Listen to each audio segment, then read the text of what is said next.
welcome my viewers to the last part of the painting. The features which I was aiming for were subtle and calm, but the expressions I got are more like frowning. But I'm working on painting, and I can always come back to it while painting. All painting gives a shine and brightness to the painting, making the painting appear rich and vibrant. Highlighting on a wet oil paint is quite easy as it blends easily. The highlights adds depth and helps in enhancing features.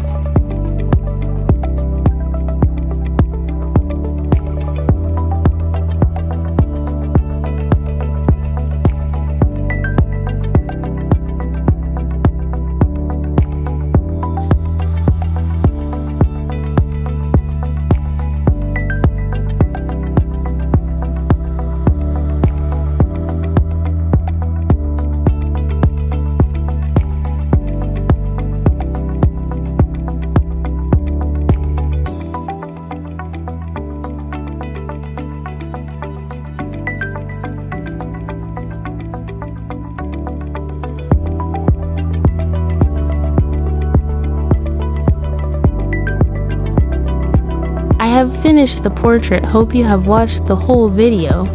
Don't forget to like and subscribe to my channel, and also share it so that my video can reach out to potential buyers for my art.